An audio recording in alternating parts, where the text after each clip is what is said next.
Bom dia, boa tarde, boa noite, meus bebezords, e vamos para mais uma aula da revisão CSPE. A gente agora traz dois assuntos que caem muito em prova, reanimação neonatal e PCR na pediatria, e que a chance de cair é maior ainda, porque tiveram atualizações recentes, em especial a reanimação neonatal, que teve alguns pontos que podem cair na questão pegadinha, porque são detalhes, mas, você sabe, a CSPE quando quer dificultar, ela faz isso.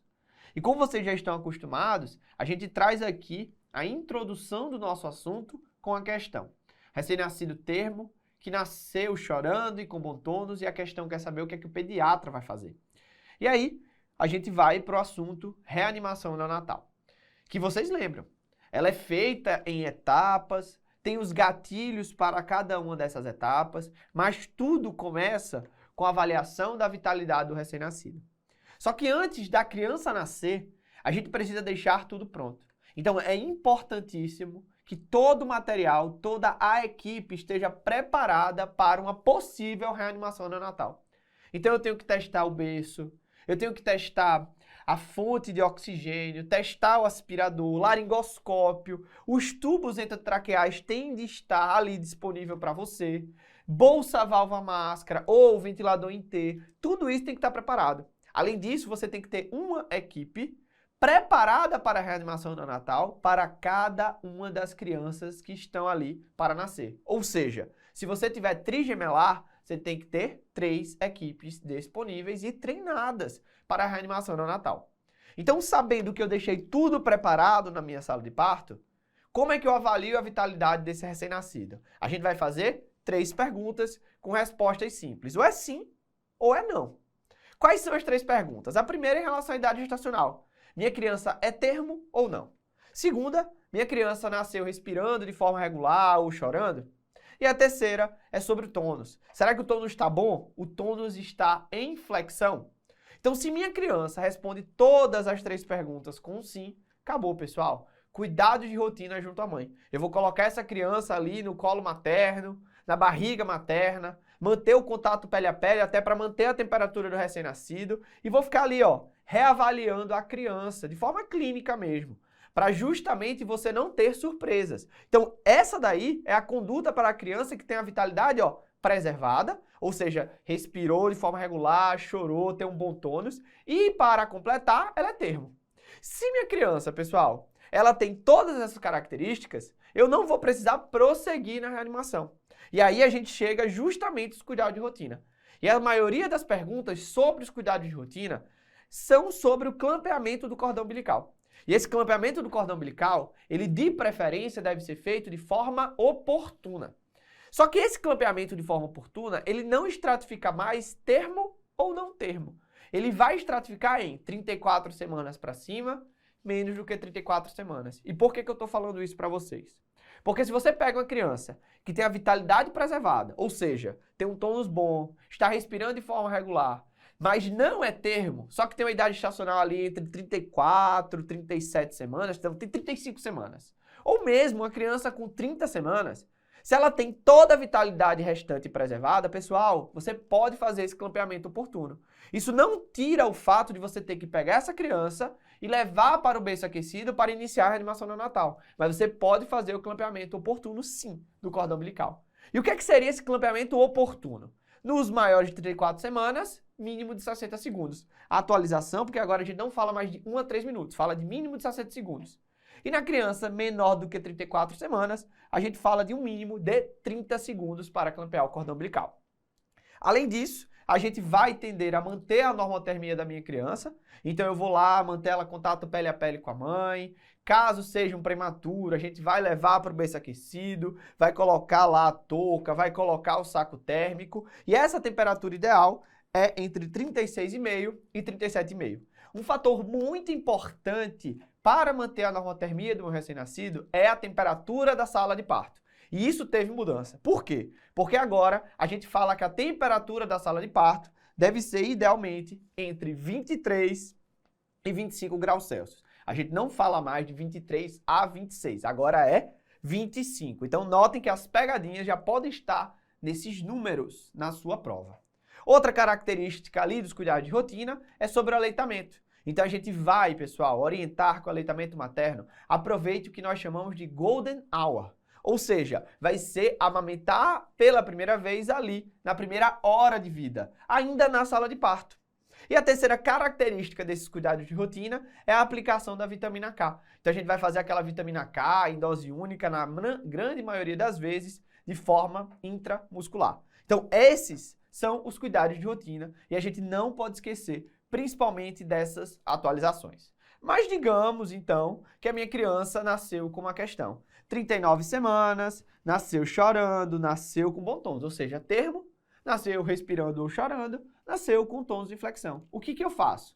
Prover calor, posicionar a cabeça, aspirar, pessoal, são recomendações para crianças que precisam de reanimação neonatal. Então, a única resposta possível aqui para essa questão é dar os cuidados de rotina junto à mãe, e aí ele coloca contato pele a pele, cobertos com campos aquecidos, prover calor, manter as vias aéreas pévias, secando e avaliando a frequência cardíaca e a respiração de modo contínuo. Ou seja, linda questão falando sobre os cuidados de rotina do meu recém-nascido. Outra questão que ainda pode cair, mas a gente acha improvável porque a pandemia da Covid-19 vem tendo um arrefecimento, são os cuidados especiais para a suspeita da infecção pelo coronavírus na genitora. E aí, nesse contexto, o que vai ter de diferente? Primeiro averigue se minha mãe, se a gestante tem esse risco. Seja com sintomas respiratórios ainda sem teste ou com confirmação da infecção da Covid-19. Caso você tenha alguma dessas situações, o que é que a gente vai ter que ter de detalhe? A gente vai utilizar N95 PFF2 em todos os profissionais que estão naquela assistência materno-fetal. A gente vai utilizar filtros virais, bacterianos nos equipamentos. Então lembra lá que se você for usar o ventilador em T, se for usar a bolsa, válvula, máscara, tem que lembrar do filtro. Outra recomendação é o distanciamento dos leitos. Então preferencialmente de 2 metros, mas no mínimo de 1 metro. E isso é ideal, tá? A gente coloca essa criança no mesmo quarto da mãe, mas o leito da mãe e o berço dessa criança tem que ter esse afastamento. De preferência, 2 metros. Lembrando que o cuidado dessa criança, de preferência, não deve ser feito pela mãe. A mãe, pessoal, não vai poder fazer o contato pele a pele. Então a gente só vai permitir esse contato lá no quarto e de preferência só no momento da amamentação.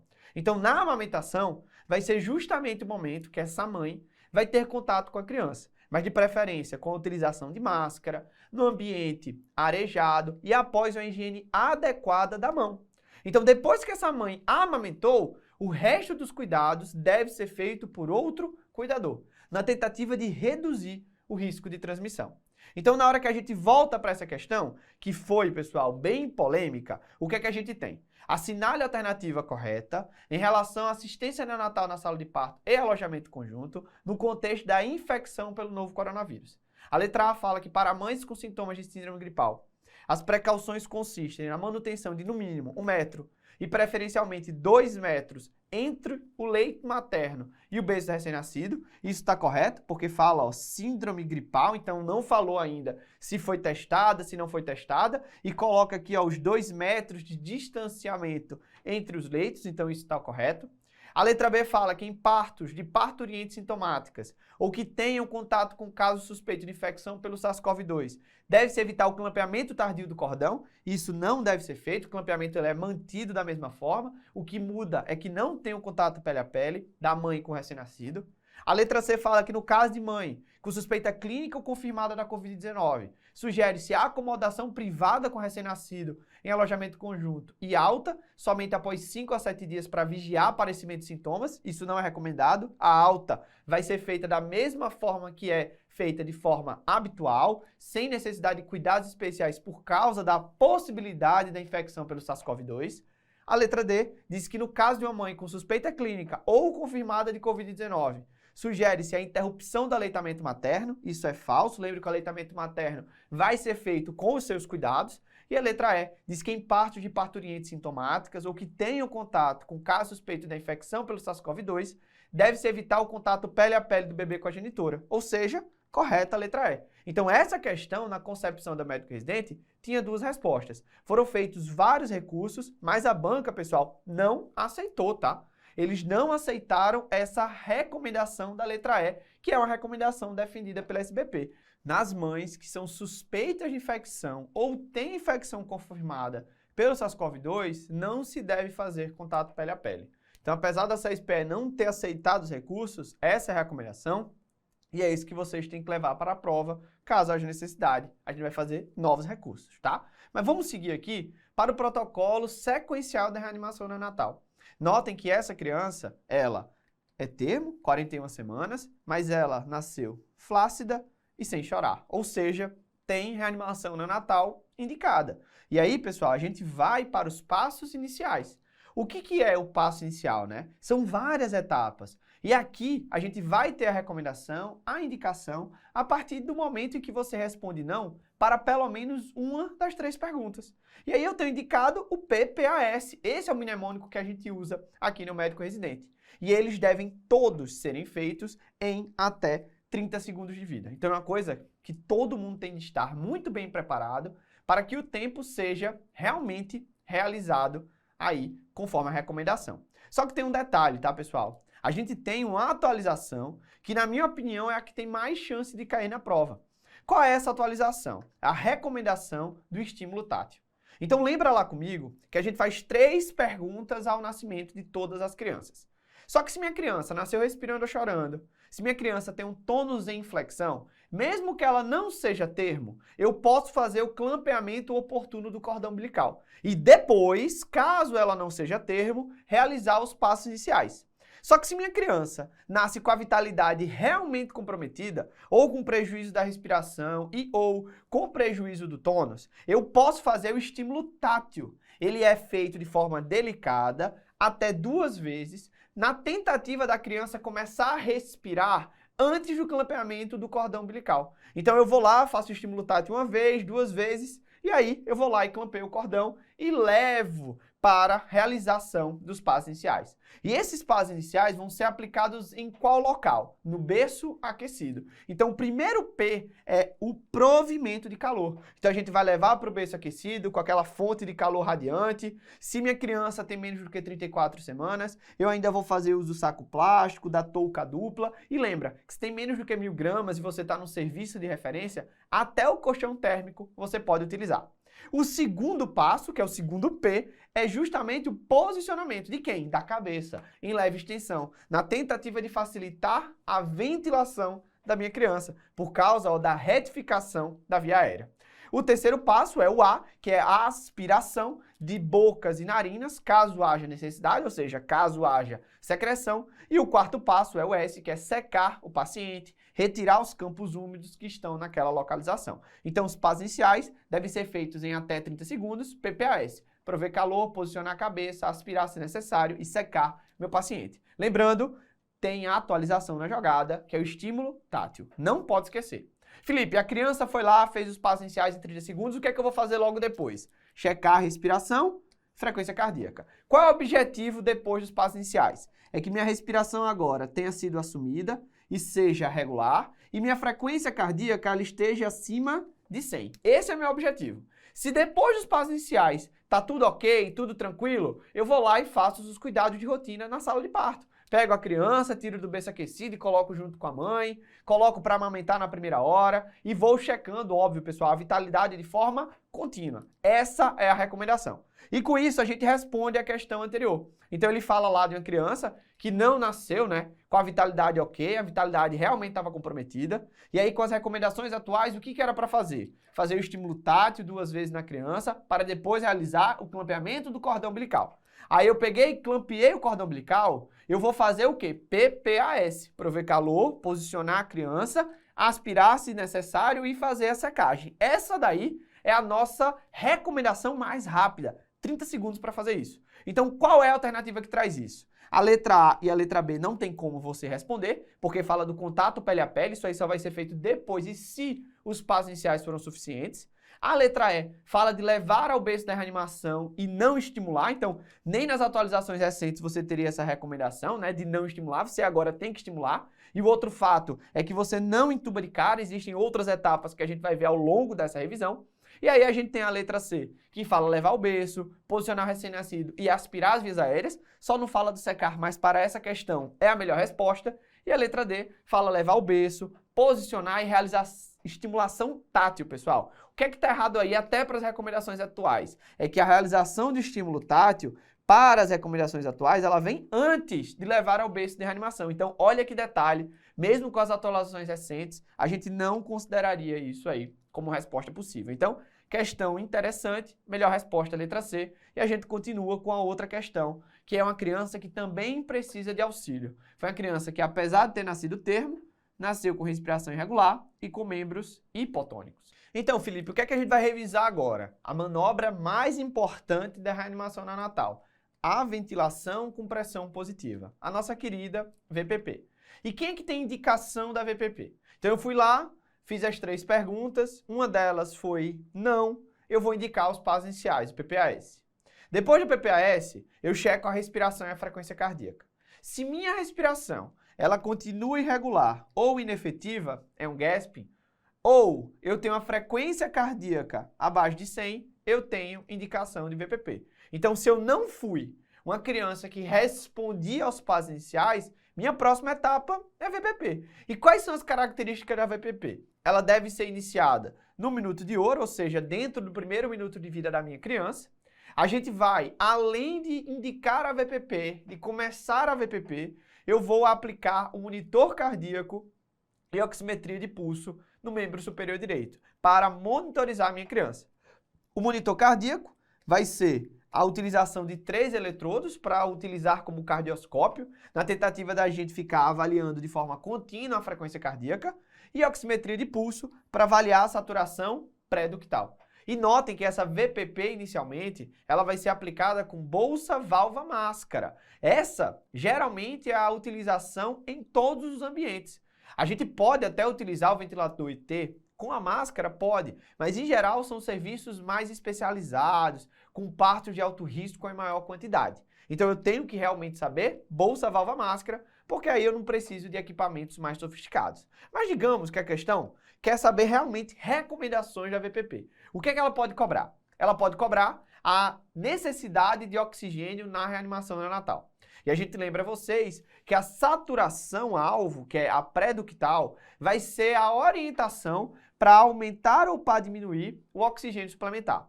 E qual é essa saturação-alvo? É justamente baseada na quantidade de minutos de vida que minha criança tem. Se eu tenho até 5 minutos, saturação pré-ductal, alvo, 70% a 80%.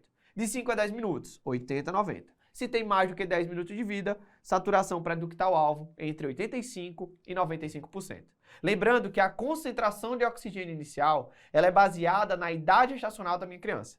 Se ela tem 34 semanas ou mais, a gente começa com a ambiente, ou seja, uma FiDO2 de 21%.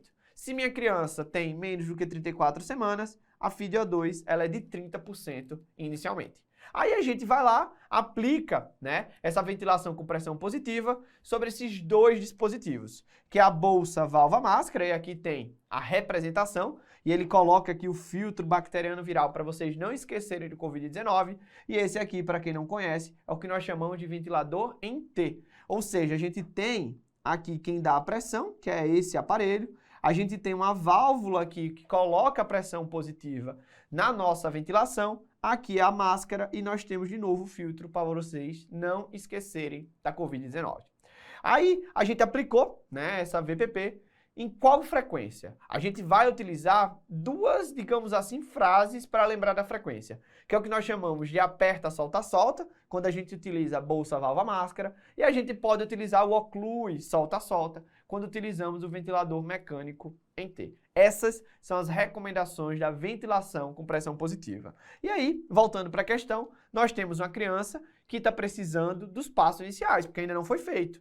De criança teve uma das perguntas como não, passos iniciais vai ser a recomendação. O que é os passos iniciais? Prover calor, vai posicionar, vai aspirar e vai secar a criança, é o PPAS. Então a gente vai lá procurar as alternativas. Prover calor, posicionar a cabeça e secar, não falou da aspiração, então não tem como estar correto. Letra B, prover calor, posicionar a cabeça, aspirar as vias aéreas se necessário e secar por 30 segundos, perfeito, ele coloca o tempo. Após isso, reavaliar o paciente, ó, ele foi mais longe, ok. Iniciar a ventilação com pressão positiva se necessário? Sim, né? Então, aparentemente, é uma resposta que não tem erro. Letra C, prover calor. Posicionar a cabeça, aspirar se necessário e secar. Beleza, não fala do tempo, mas está correto. E aí ele fala que você deveria reavaliar e calcular o índice de Apgar. Não. Quem define o segmento da reanimação é a frequência cardíaca e a regularidade da respiração. Letra C a gente anulou. Letra D. Iniciar a ventilação com pressão positiva, uma vez que o recém-nascido está com o padrão respiratório regular? Não, porque antes disso eu tenho que fazer os passos iniciais. PPAS na cabeça. Letra E, prover calor e aspirar as vias aéreas. E cadê o resto? Não tem resto. Ou seja, melhor resposta realmente é a letra B, que a gente já tinha visto que não tinha erro.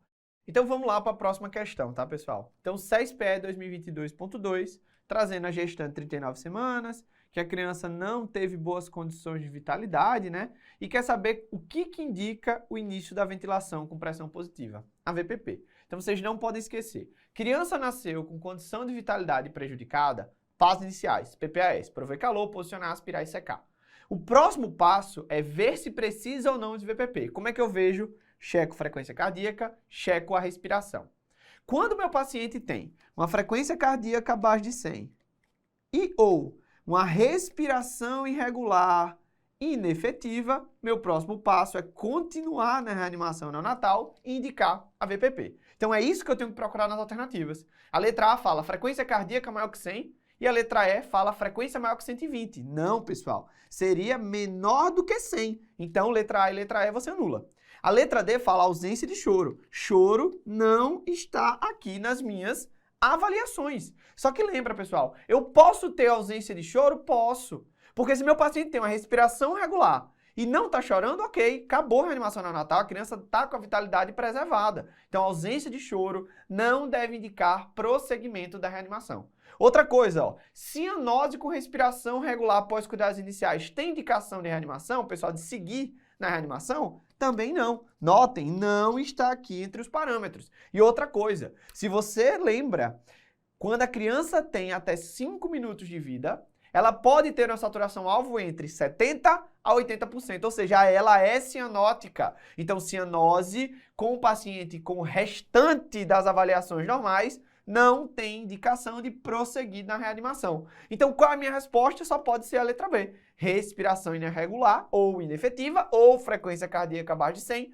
após o PPAS, após os cuidados iniciais. Linda questão para a gente relembrar o que a gente já falou. E aqui, ó, outra questão para a gente terminar esse assunto, uma questão de R3 de pediatria. Felipe, então a gente vai fazer aquela breve revisão? Sim, pessoal, com tudo que tem direito na reanimação neonatal. Então a reanimação neonatal, ela começa, né, com a estimulação tátil, se a vitalidade está comprometida, então minha criança está lá com respiração irregular, ou está com tônus flácido, eu vou fazer a estimulação tátil. Depois disso, eu vou fazer os passos iniciais, que é o quê? PPAS, prover calor, posicionar, aspirar e secar.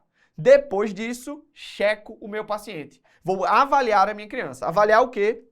Frequência cardíaca e respiração. Meu objetivo, frequência cardíaca acima de 100, respiração regular. Se tiver tudo, pessoal, ok, acabou por aí, vou lá e levo junto à mãe. Felipe, não está. Frequência cardíaca está abaixo de 100, respiração está irregular e inefetiva. O que é que eu vou ter que pedir agora? Monitorização. Colocar o cardioscópio de 3 pontos, colocar o oxímetro no pulso direito e indicar quem? Ventilação com pressão positiva, com máscara, seja com ventilador manual em T ou, na grande maioria das vezes, bolsa, válvula, máscara. Lembrem, se minha criança tem 34 semanas ou mais de idade gestacional, a ambiente FiO2 de 21%. Menos do que 34 semanas, FiO2 inicial de 30%.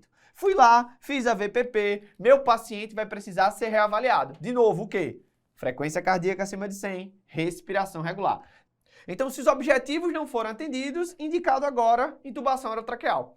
A gente prefere, na grande maioria das vezes, o tubo orotraqueal, tá? Só que a atualização da SPP recente coloca a possibilidade da máscara laríngea quando você tem dificuldade nessa via aérea avançada e naqueles pacientes, pessoal, que precisam ter 34 semanas ou mais de idade gestacional, por causa do tamanho da máscara laríngea. Então, eu só posso utilizar a máscara laríngea no lugar do tubo orotraqueal nos pacientes com 34 semanas ou mais. O outro detalhe é que depois que você intuba a criança, você vai continuar avaliando a possibilidade de extubar. Você pode extubar a sua criança na reanimação neonatal se ela começa a assumir a respiração e se ela atinge a frequência cardíaca acima de 100. Só que o parâmetro agora para seguir para a próxima etapa da reanimação, ele muda. Ele agora, pessoal, vai para uma frequência cardíaca abaixo de 60. Então, espera aí, Felipe. Se a frequência cardíaca fica acima de 100, a respiração agora meu paciente assume, eu posso extubar. Ok. Eu também posso ter a situação de uma respiração inefetiva, mesmo com a frequência cardíaca boa. Posso. Nesse caso, levo para UTI neonatal. Felipe, se eu tiver um paciente que tem uma respiração inefetiva ou que ainda não assumiu e uma frequência entre 60 e 100 batimentos por minuto, o que é que eu faço? Levo o paciente para UTI.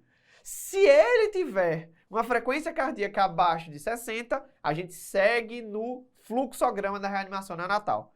E agora a indicação é aplicar massagem cardíaca. E aí vem alguns detalhes. Primeiro detalhe, preferência pela técnica dos 2 polegares, por ter melhores parâmetros hemodinâmicos. Segundo, essa massagem cardíaca, ela é sincronizada com a ventilação pelo tubo orotraqueal. Por isso que eu tenho que ter intubação antes da massagem. E a gente vai fazer 1, 2, 3 e ventila. Então, a cada 3 movimentos da massagem, eu tenho um movimento de ventilação. E essa massagem cardíaca, ela vai ser feita por 60 segundos. Então, todas as manobras que a gente falou anteriormente eram por 30 segundos. Agora é por 60.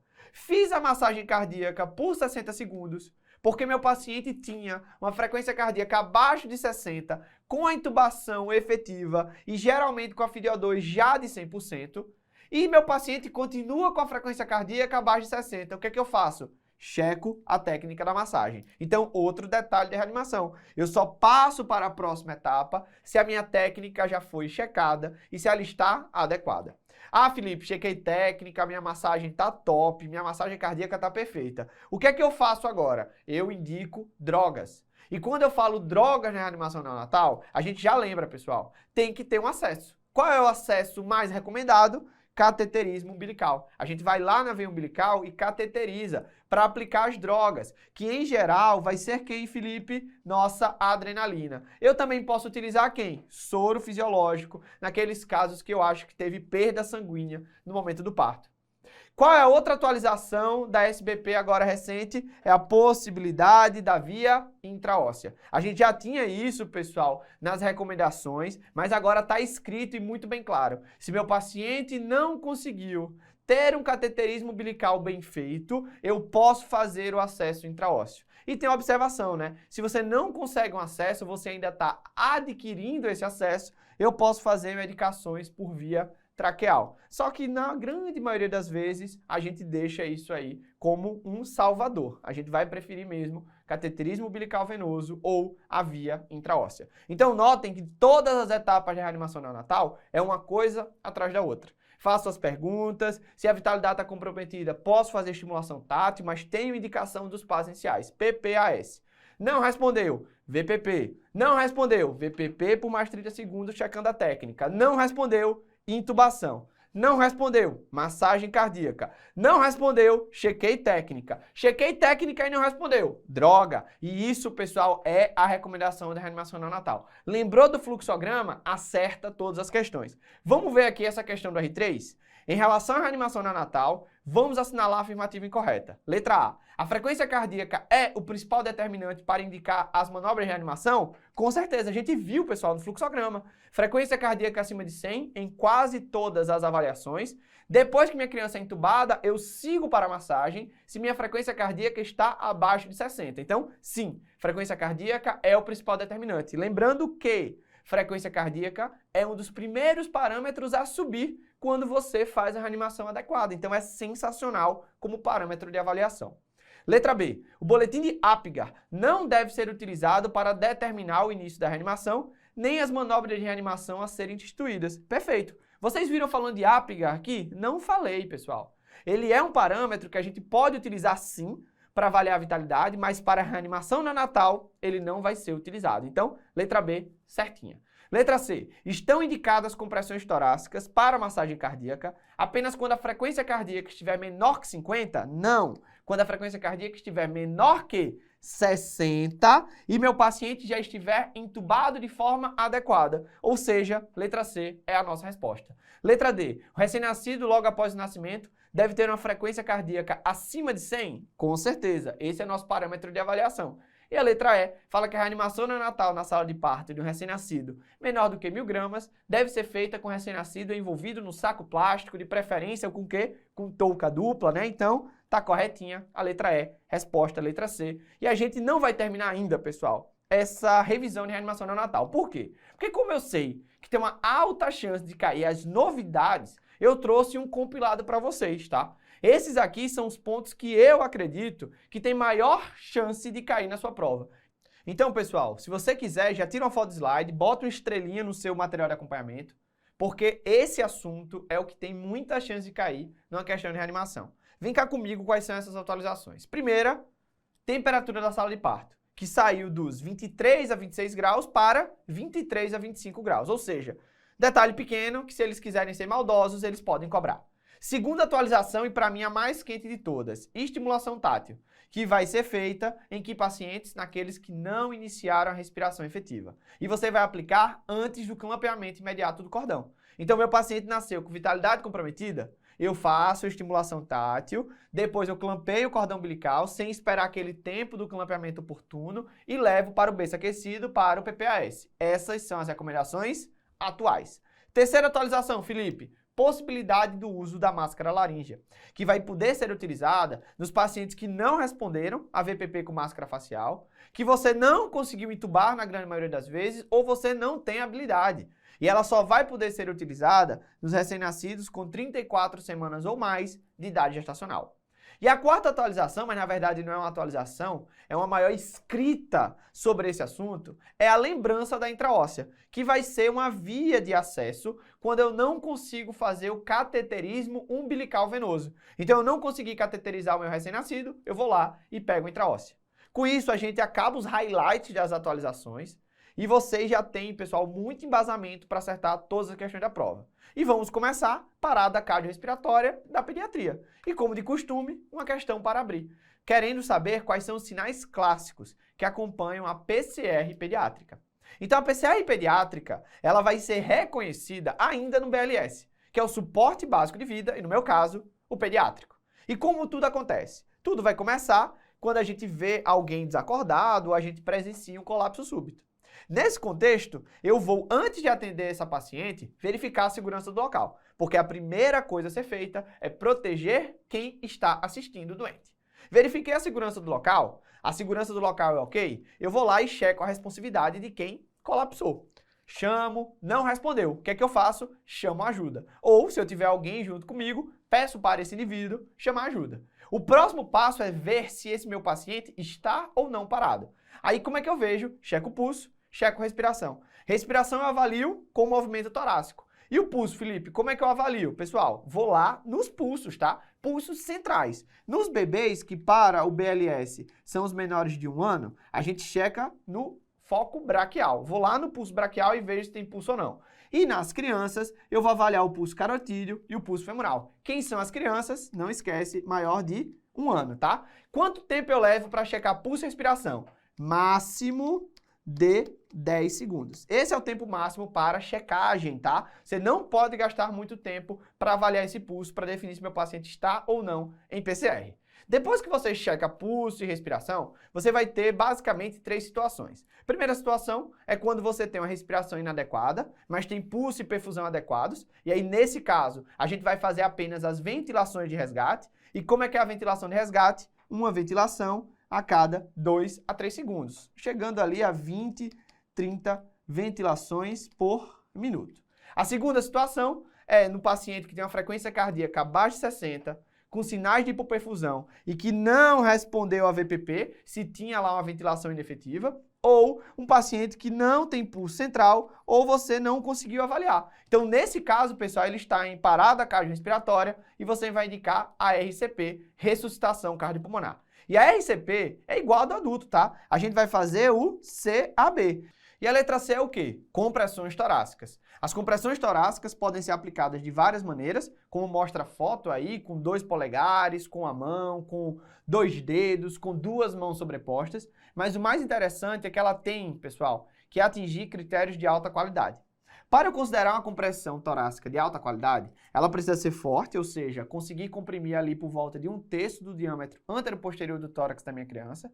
Isso vai significar 4 centímetros para crianças menores de 1 ano, os bebês, 5 centímetros para as crianças acima de 1 ano, que a gente considera como crianças para o BLS, e nos adolescentes 5 a 6 centímetros. Após cada compressão forte, a gente deve permitir o retorno do tórax antes de uma nova compressão. A gente vai aplicar essas compressões no terço inferior desse tórax, livrando o apêndice tifoide, e a gente não pode esquecer que essas compressões precisam ser rápidas, ali por volta de 100 a 120 compressões por minuto. Existe outra característica interessante, que é o que nós chamamos de fração de compressão torácica, ou da sigla FCT. O que é isso? Isso, pessoal, basicamente é o tempo gasto na compressão pelo tempo total de reanimação. A meta é que esse tempo seja de 80%, ou seja, a cada 10 minutos de reanimação, 8 minutos devem ser das compressões torácicas. Então eu devo minimizar as interrupções de compressão. A gente considera aceitável se essa FCT for de pelo menos 60%, mas a meta é de 80%. Então a gente sai do C e vai para quem? Para o A e para o B. O A é a via aérea, é a manutenção da perviedade das vias aéreas, é a abertura dessas vias aéreas. A gente tem algumas manobras a serem realizadas, como é o caso da elevação do queixo, leve extensão da cabeça ou ainda a anteriorização da mandíbula. Essas manobras elas vão facilitar as ventilações, que é justamente o B, que pode ser aplicada pela bolsa, válvula, máscara. Lembrando que essa máscara facial, ela deve cobrir a boca e o nariz, sem deixar passar a lateral da boca e sem ultrapassar o queixo, para que a gente não tenha vazamento. Deve ser feita de material transparente para a gente visualizar possíveis secreções do corpo estranho e de material alcochoado. A gente ainda lembra que a sincronia com a compressão ela é essencial, em ciclos de 2 minutos. Então a gente vai fazer a cada 2 minutos rechecagens para definir se meu paciente teve ou não retorno à circulação espontânea. E como é que é essa sincronização compressão-ventilação? É baseada na quantidade de socorristas. Se eu tenho apenas um socorrista, a gente vai fazer 30 compressões para 2 ventilações. Se eu tenho 2 ou mais socorristas, a gente vai fazer uma relação de 15 compressões para 2 ventilações. Então vamos voltar para aquela questão inicial. Quais são os sinais clássicos da PCR na pediatria? Então lembra comigo. Vê se meu paciente está responsivo, se eu não tenho pulso e se minha respiração é ausente ou inefetiva. Por isso que a letra A já é a nossa resposta. A letra E, pessoal, fica anulada porque meu paciente tem pulso, então mesmo que fino, não é PCR. Com isso, a gente anula a letra D também, porque fala de pulsos finos. A letra C fala de uma frequência cardíaca abaixo de 80, que não é ponto de corte para parada cardiorrespiratória, e a sua dúvida poderia estar na letra B. E aí vem o detalhe. A gente pode caracterizar um paciente com PCR na pediatria se ele tiver uma frequência cardíaca abaixo de 60, com sinais de hipoperfusão e com respiração irregular, ineficaz ou ausente. Só que a gente vai caracterizar dessa forma se meu paciente não respondeu à ventilação com pressão positiva.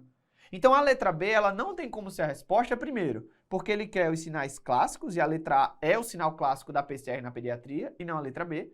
E o segundo é que a letra B não fala o que já foi feito. Ou seja, letra B não é a nossa resposta, mas é um detalhe, tá? Você também já vê que essa SPE às vezes gosta de cobrar essas filigranas. A próxima questão já dá uma entrada no suporte avançado de vida, porque ele fala de uma atualização da American Heart Association em 2020 em relação às compressões torácicas e frequência de ventilação numa criança que tem via aérea avançada.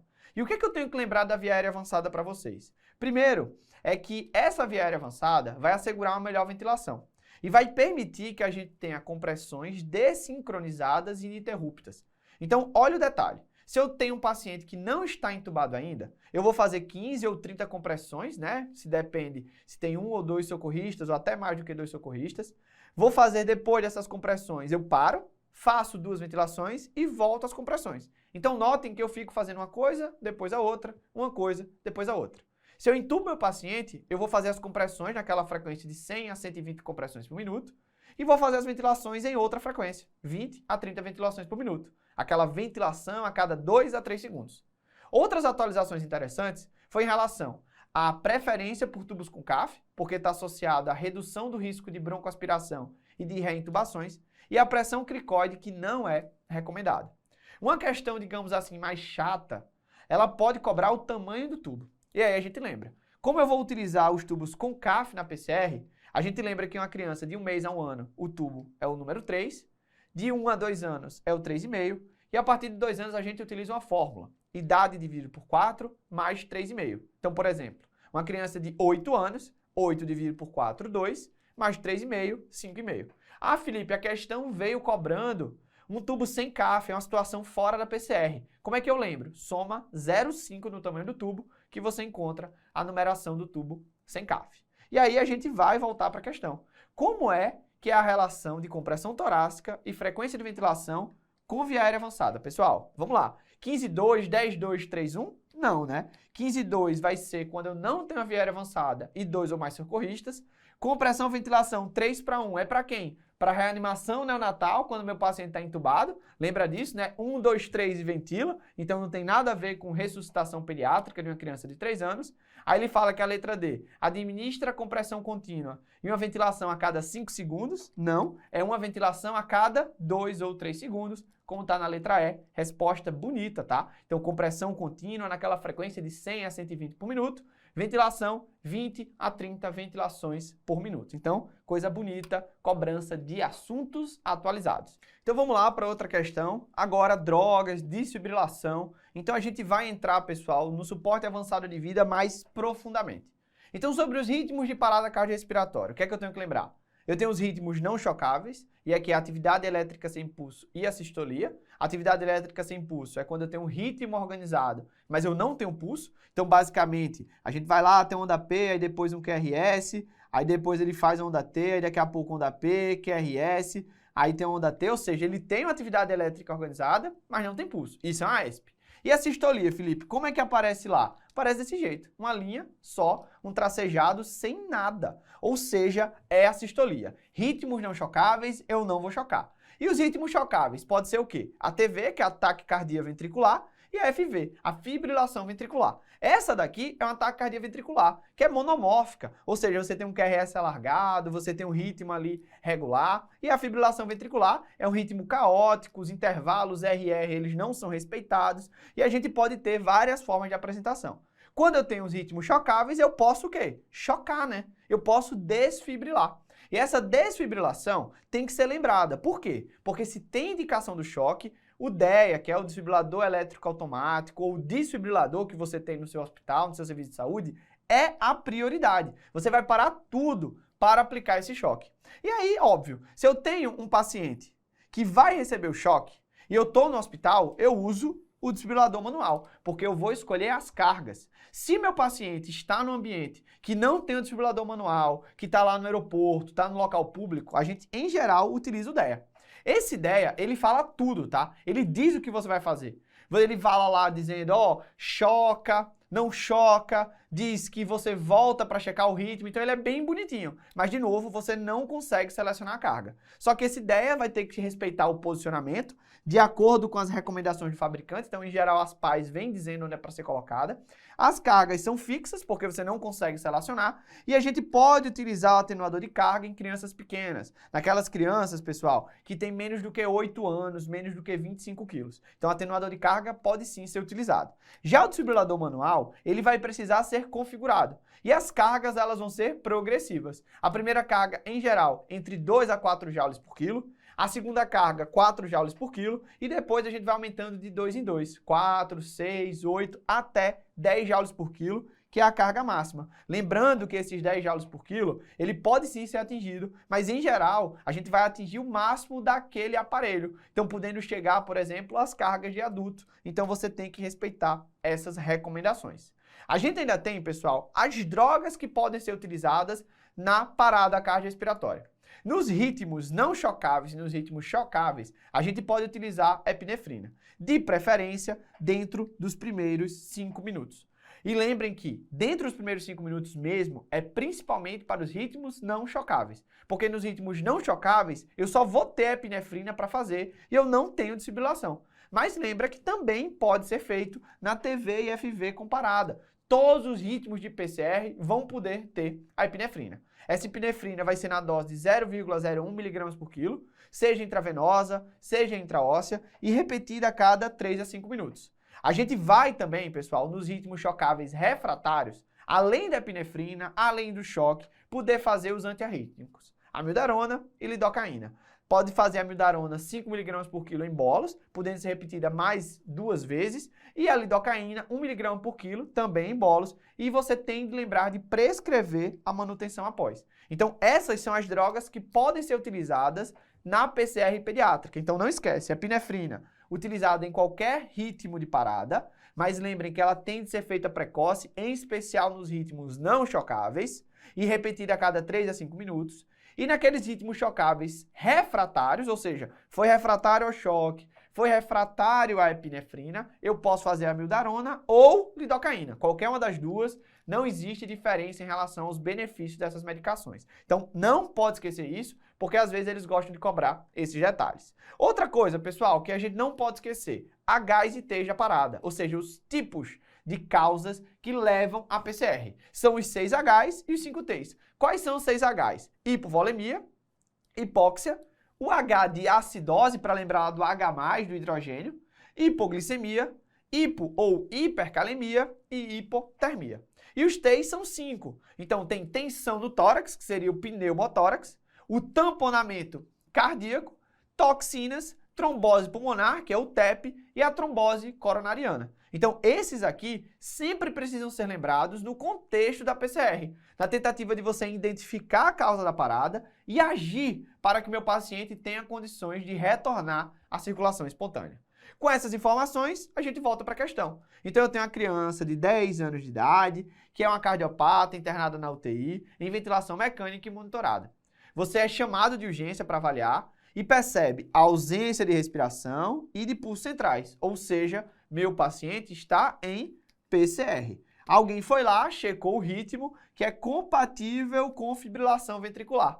Então, nesse caso, o que é que eu tenho que fazer, pessoal? Se eu tenho a fibrilação ventricular, ritmo chocável. Se é um ritmo chocável, eu vou aplicar o choque assim que disponível o desfibrilador. E ele diz, ó, está prontamente disponível. Qual é a carga da primeira desfibrilação? Entre 2 a 4 joules por quilo, ou seja, a resposta letra D, bonitinha. Então, detalhe do detalhe. Eu vou fazer cardioversão nos pacientes? Posso fazer. É uma terapia elétrica? É uma terapia elétrica. Mas ela não é utilizada na PCR. Então, todas as vezes que vocês tiverem PCR na criança e tiver cardioversão nas alternativas, já pode anular. Não se faz cardioversão na PCR. Outra coisa, pessoal, desfibrilar com 10 joules por quilo, eu faço na PCR? Sim, faço. Só que isso aqui é uma coisa gradativa. Eu não começo desfibrilando com 10 joules por quilo. Por isso que não pode ser conduta inicial em nenhuma situação. A letra A e a letra B fala da adrenalina, da epinefrina, que sim, são utilizadas na PCR, podem ser utilizadas em qualquer tipo de PCR. Qual é o detalhe? Quando eu tenho uma PCR em ritmo chocável, minha prioridade é chocar, é desfibrilar. E meu desfibrilador está prontamente disponível, ou seja, não pode ser a letra A e a letra B. E só para a gente não perder a oportunidade, lembre o seguinte, a adrenalina que nós utilizamos na pediatria, ela é a diluída, tá? A gente pega a adrenalina pura, que é a de 1 para 1000, como está na letra B, e colocamos 9 ml aí de soro fisiológico, transformando na epinefrina diluída de 1 para 10.000. E qual é a dose que a gente utiliza? 0,1 ml por quilo. Na dose miligrama é 0,01 mg por quilo. Ou seja, a letra A traz a informação verdadeira, mas não é a minha conduta inicial. Então, detalhe aí, só para a gente não perder a oportunidade. E para acabar a revisão, eu trago uma questão do R3 que vai realmente apanhar todos os conhecimentos que a gente viu nessa aula. Então, eu pego uma criança de 6 meses que você encontra na enfermaria em apneia e sem responder. Ou seja, se não respondeu, você vai precisar ver se ela está parada ou não. Só que o primeiro fato que você vai ter que enfrentar é que você não tem ajuda. Então você tem que chamar o quê? Ajuda. E no caso da enfermaria é chamar o carrinho de parada, porque ele vai ter o desfibrilador. Então a primeira conduta nessa criança que foi encontrada em apneia e não responsiva, chamar ajuda. Então a gente já anula a letra A, já anula a letra B e anula a letra E. Depois que eu chamo ajuda, solicito o desfibrilador, eu tenho que ver se meu paciente está ou não em parada. Então eu avalio quem agora? O pulso, porque eu já vi que minha criança está em apneia e sem responsividade. Então, o segundo fato, checar pulso, número 4. Ou seja, a gente já viu aqui, ó, que a letra D está errada. Resposta, letra B. Mas vamos continuar? O que eu faço logo depois? Cheguei pulso, aí eu vou lá, coloco minha criança para fazer o quê? Pessoal, compressão, né? Eu tenho que começar a compressão torácica da minha criança. Então, número 1. Depois que eu faço a compressão, que é o C, eu vou para o A. Então, eu vou manter as vias aéreas patentes. Então, eu posiciono o paciente, faço a elevação da cabeça, eu faço, né, pessoal, a extensão do pescoço, então isso é importante. Depois eu vou fazer o quê, pessoal? Eu tenho que avaliar a ventilação, que é o B, CAB. Então, número 5. Quando o desfibrilador chegar, eu vou colocar o desfibrilador, vou colocar o monitor, que é justamente aqui o número 3. Ah, Felipe, se o desfibrilador chegou e você está comprimindo, o que é que você faz? Você vai parar e vai colocar o desfibrilador para avaliar o ritmo de parada da criança. Se não for chocável, que provavelmente não é, porque meu paciente está com quadro respiratório e CPAP, a gente continua a compressão logo após. Mas se fosse um ritmo chocável, a gente já aprendeu, o nosso prioritário é chocar o meu paciente. Aí com isso, a gente acaba essa revisão. Espero que vocês tenham gostado. Qualquer coisa, comenta aqui embaixo dúvida, me chama lá no Telegram e vamos para o resumão. Mas não esquece de avaliar essa aula.